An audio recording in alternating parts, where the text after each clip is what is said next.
Assalamualaikum warahmatullahi wabarakatuh. Alhamdulillah hari ini kita masih diberi kesehatan untuk belajar lagi ilmu-ilmu yang baru ya.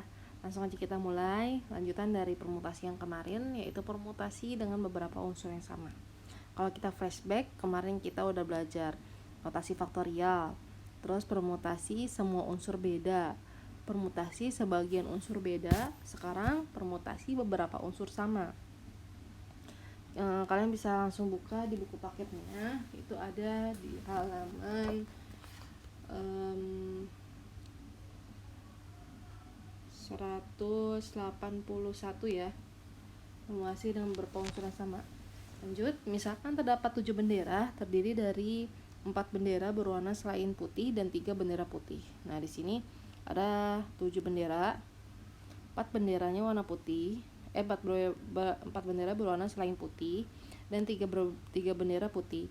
Bendera tersebut akan dipasang di salah satu sisi pintu gerbang suatu kantor. Meskipun terdapat 7 bendera, 2 atau lebih bendera di antaranya berwarna sama. Kan tadi putih ada 3 kan. Tetapi kita tidak dapat membedakan posisi yang satu dengan posisi yang lain. Jadi di sini kita menyusun bendera ke 7 bendera ini karena ada 2 atau lebih, maksudnya ada 3 bendera yang sama nih warnanya. Jadi kita nggak bisa bedain nih yang mana putih yang pertama, putih yang kedua, dan putih yang ketiga gitu. Nah, kita mengetahui bahwa bendera tersebut dapat disusun dengan cara permutasi, yaitu 7 faktorial.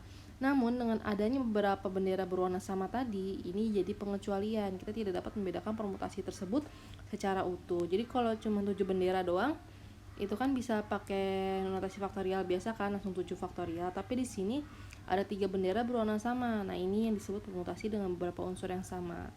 Nah, kalau kayak gini gimana? Kita lanjut. Kalau ketemu soal yang kayak gini, penyelesaiannya adalah gini.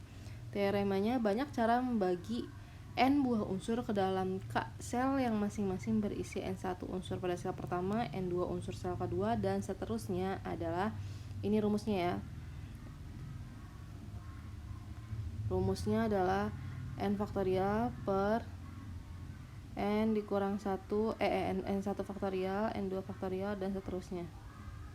Ini. Nah, lebih enaknya kita contoh nih. Tentukan permutasi dari unsur A, B, B, C, C. Gimana cara nentuinnya? Ini kan totalnya, kita bilang S ya, semesta atau semuanya ada 6 huruf. 1, 2, 3, 4, 5, 6.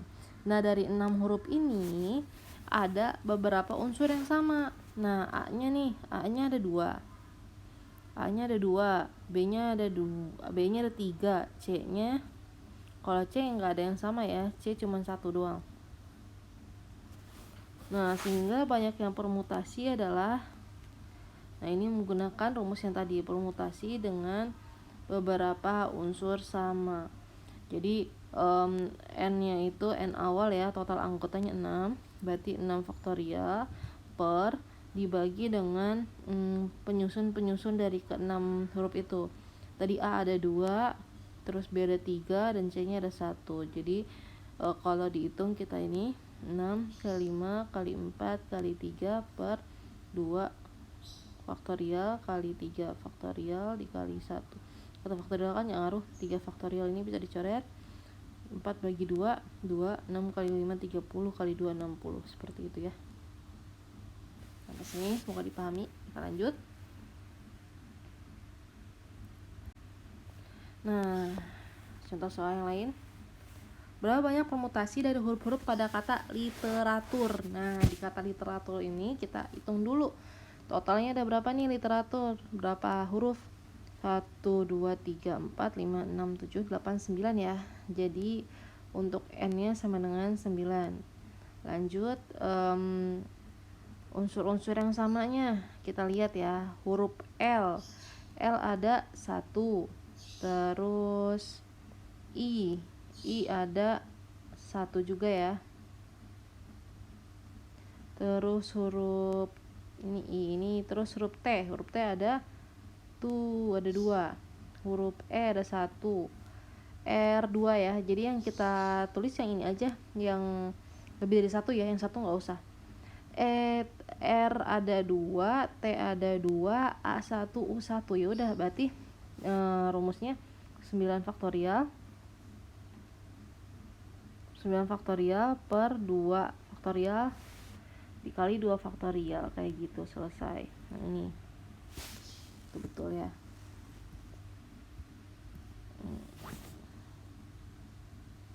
Lanjut contoh 16.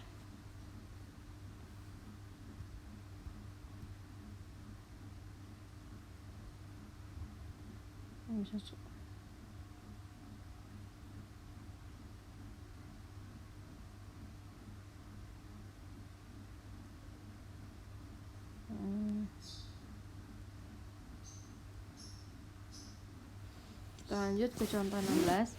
Tentukan banyak cara yang berbeda. 7 orang siswa dapat dibagi atas 3 kelompok yang masing-masing anggotanya 4, 2, dan 1. Nah, di sini ada 7 orang totalnya siswanya, tapi dia mau dibagi ke dalam 3 kelompok yang masing-masing anggotanya 4, 2, dan 1. Kalau ditotalin kan pas 7 ya. Ya udah, berarti 7 faktorial per 4 faktorial dikali 2 faktorial, dihitung seperti biasa cara faktorial, selesai. Jawabannya adalah 105. Lanjut lagi. Berapa banyak cara 4 bola merah, 3 bola putih, dan 1 bola kuning dapat disusun berderet jika bola-bola yang berwarna sama tidak dapat dibedakan satu sama lain? Kayak tadi ya, konsepnya bendera. Total ini 4 tambah 3 tambah 1, berarti totalnya ada 8 ya. Ada 8 faktorial per penyusunnya, bola merah ada 4, bola putih 3, bola kuning 1 sebenarnya nggak usah ditulis. Dihitung 8 faktorial per 4 faktorial dikali 3 faktorial dikali 1 faktorial. Maka jawabannya sama dengan 280 cara. Gitu. Nah, itu dia permutasi dengan beberapa unsur sama.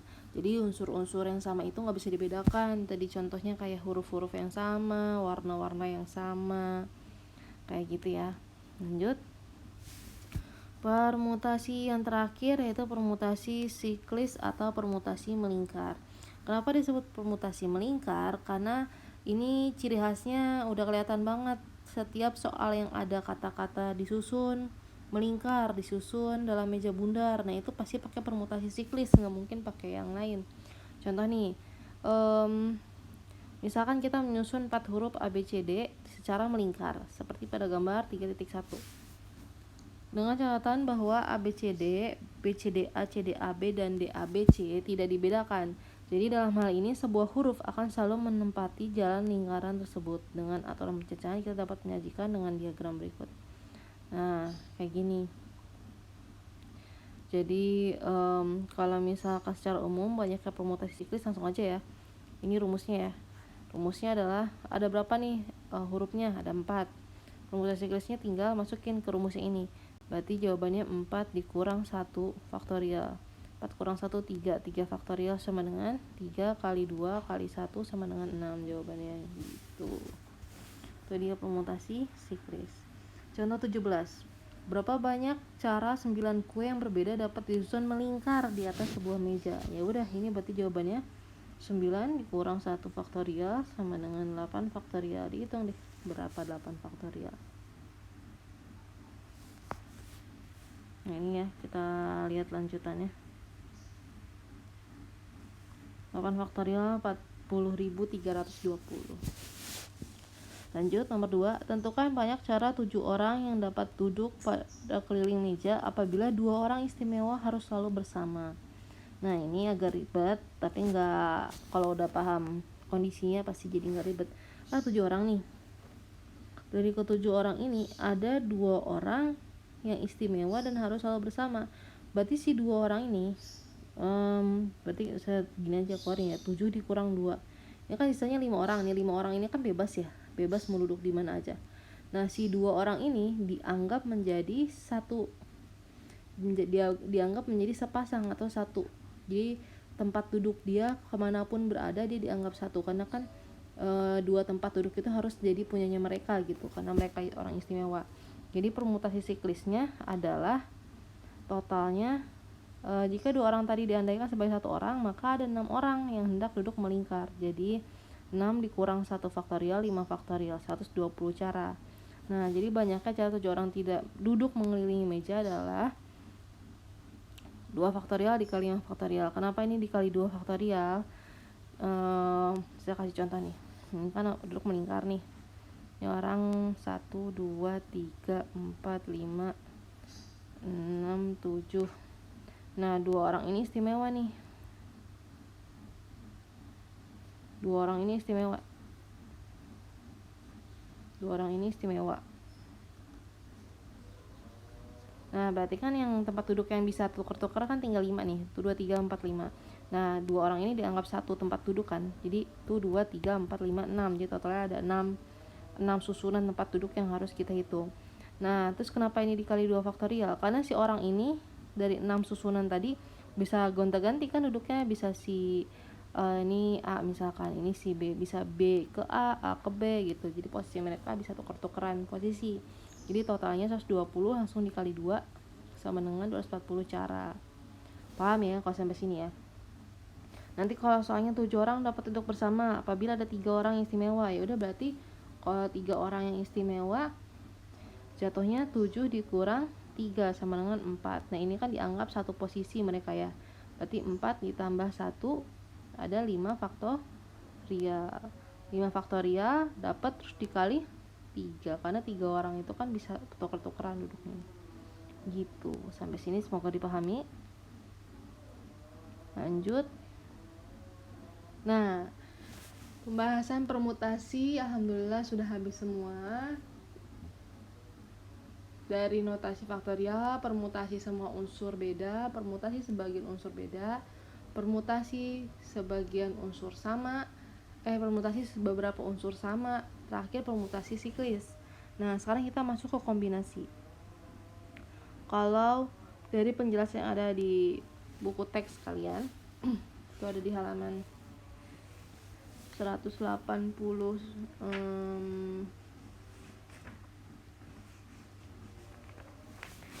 kalau nggak salah 187 ya, 186. Nah, di sini ada penjelasannya. Cuma saya bakal rangkum aja ya penjelasannya, nggak usah kita baca dari awal. Rangkumannya ini dari sini aja kita baca. Perbedaan banyaknya permutasi di atas hanya masalah dengan atau tanpa memperhatikan susunannya. Jadi permutasi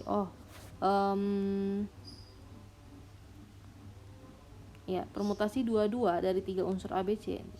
Ini kan kalau kalian kemarin belajar permutasi kan ada 3 unsur nih. Terus permutasi 22 itu kan biasanya kalau permutasi namanya permutasi sebagian unsur beda ya, dengan memperhatikan urutan. Maksudnya memperhatikan urutan itu semuanya harus kebagian. A harus kebagian sama B, AB, AC, terus B harus kebagian sama BA, BC, C pun sama CA, CB gitu. Jadi semua harus kebagian.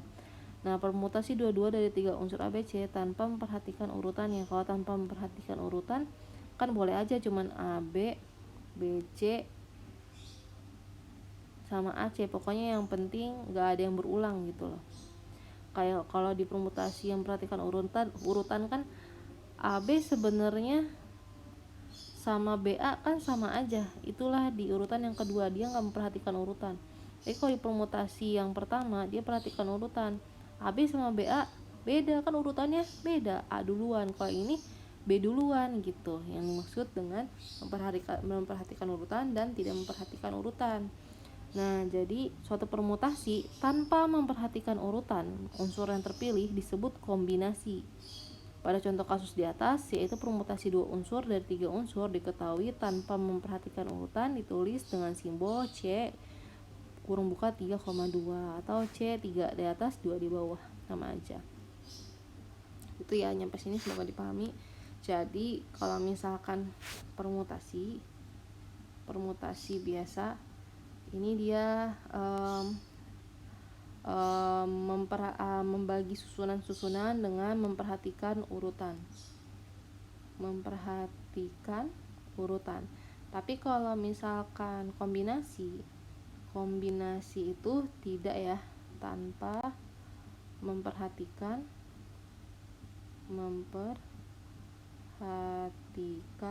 urutan. Ini dia kombinasi. Lanjut, lebih jelasnya kita langsung contoh aja. yang dipakai saat kombinasi adalah ini. Kita fokus ke rumusnya aja langsung.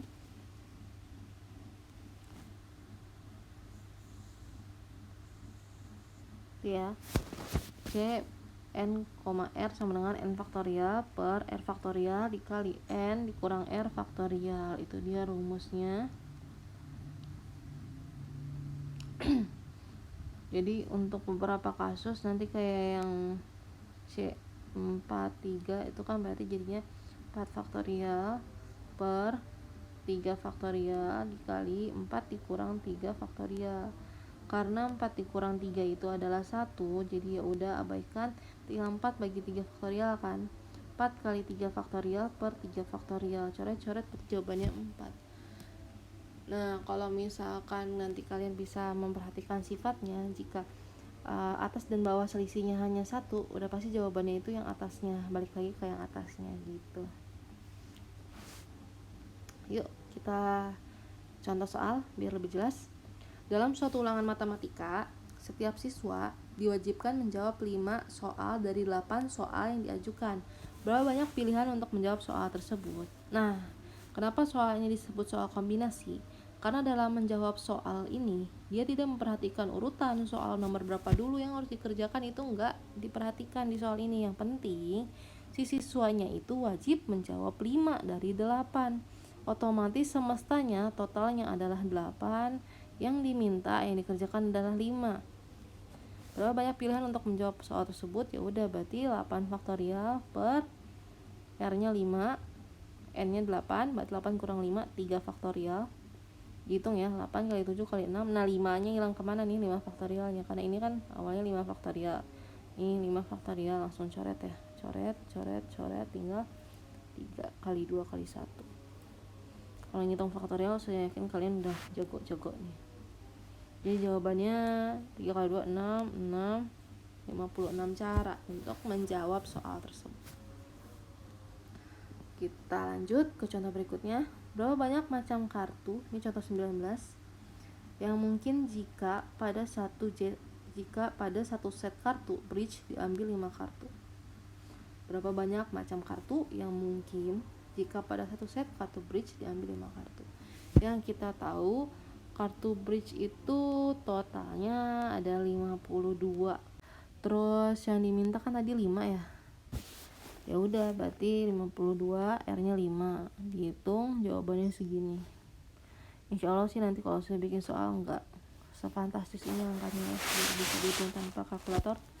Lanjut, nomor 2, berapa banyak regu cepat tepat yang berbeda jika 3 siswa dari 9 siswa dipilih sebagai calon peserta? Nah, ini juga sama, ini pasti menggunakan kombinasi karena tanpa memperhatikan urutan, intinya diambil 3 dari 9 gitu. Jadi kombinasinya 9 faktorial per 3 faktorial. 9 faktorial per 3 faktorial dikali 9 kurang 3, yaitu 6 faktorial. Dihitung jawabannya 84 regu. Ya, kita lanjut ke contoh 20 ya. Contoh 20. Berapa banyak segitiga yang berbeda yang dapat dibentuk dengan menghubungkan ke 6 titik sudut segi 6 ABCDEF. Nah, di sini juga sama nih. Kan yang ditanya berapa banyak segitiga dari titik sudutnya kan ada 6 nih. Kalau segitiga kan udah jelas ya, seginya ada 3 sisi, berarti kan sudutnya juga cuma ada 3. Berarti kombinasinya 6, N-nya dan R-nya 3. Dihitung dapat 20 segitiga gitu. Lanjut, nomor 2, berapa banyak pertandingan sepak bola pada kompetisi Galatama jika 12 kesebelasan bertanding dengan sistem setengah kompetisi? Ada 12 kesebelasan dengan sistem setengah kompetisi, berarti kan kalau begini setiap ada kompetisi kan berarti ada 2 regu yang akan tanding kan, berarti 2 dari 12. Hitung 12 dikurang 2, 10 faktorial dikali 2 faktorial. Kalau dalam kombinasi emang cara cepetnya gitu ya, cara menghitung faktorial. Ini kan 12 faktorial Terus kan 2 itu 12 dikurang 2 faktorial dikali 2 faktorial sama dengan 12 faktorial dikali 10 faktorial dikali 2 faktorial. Nah, yang dicoret itu yang faktorialnya paling besar. 12 kali 11 kali 10, berhenti kan di sini, per 10 faktorial dikali 2 faktorial. Ini bisa dicoret 10 10, terus ini 12 bagi 2 6. Jadi 6 kali 11 66. Kayak gitu. Lanjut. Contoh 21, dari 6 guru kimia, 5 guru biologi, 7 orang akan dipilih 7 orang sebagai panitia Olimpiade IPA. Berapa banyak cara pemilihan itu dapat dilakukan apabila 4 diantaranya guru kimia? Jadi kayak gini. Ini kan totalnya 6 tambah 5, totalnya itu kan ada 11 ya. Tapi yang dipilih kan 7 orang nih, 7 orang sebagai panitia. Dan syaratnya 4 diantaranya harus guru kimia, berarti kan 7 dikurang 4, berarti posisinya 3 orang ini tinggal guru biologi kan. Ya udah, 6 guru kimia dipilih 4, berarti 6C4. Sedangkan guru biologi ada 5, yang dipilih 3, 5C3. Dihitung pakai notasi faktorial, dapatnya jawabannya adalah 15 kali 10 150 cara. Ini pakai rumus kombinasi yang tadi ya, yang n faktorial per r faktorial dikali n dikurang r faktorial. Contoh 22, dengan beberapa cara yang berbeda 7 orang siswa dapat dibagi atas 3 kelompok yang masing-masing 4, 2, dan 1 orang. Ini kan tadi udah ada ya contohnya permutasi beberapa unsur sama. Ini juga bisa dikerjakan dengan cara kombinasi ya, gitu maksudnya. Ini yang tadi dikerjakan beberapa unsur sama. Kalau pakai kombinasi, pilih 4 dari 7, ini pertama ya. 4 dari 7. Pilih 4 dari 7 orang dihitung. Terus pilih 2 dari 3. Kenapa dari 3? Karena kan 7 kurang 4 udah tinggal 3 orang. Ini 3. Terus pilih 1 dari 1 ya 1. Terus habis itu semuanya dikali 35 kali 3 kali 1 gitu. Lanjut contoh nomor 2. Tentukan banyak cara 9 peserta diskusi dibagi dalam 2 kelompok yang terdiri dari 6 anggota dan 3 anggota. Sama, ini juga bisa pakai permutasi yang tadi, permutasi beberapa unsur sama. Juga bisa pakai kombinasi. Kombinasi caranya kayak yang tadi ya. Pertama kombinasinya 9C6. Nah, ini diambil nih, udah diambil 6, berarti kan 9 kurang 6 tinggal 3 peserta yang tersisa. Dipilih dari 3 anggota, berarti tinggal dikali 3C3. Dikali 3C3. Udah jawabannya, dihitung jawabannya 84 cara. Itu dia semua penjelasan tentang kombinasi dan permutasi. Semoga nyampe sini bisa dipahami garis besarnya. Ingat, kombinasi itu untuk soal-soal yang tidak memperhatikan urutan ya dalam proses susunan ataupun pengambilan. Dia tidak memperhatikan, tidak seperti permutasi yang memperhatikan urutan gitu.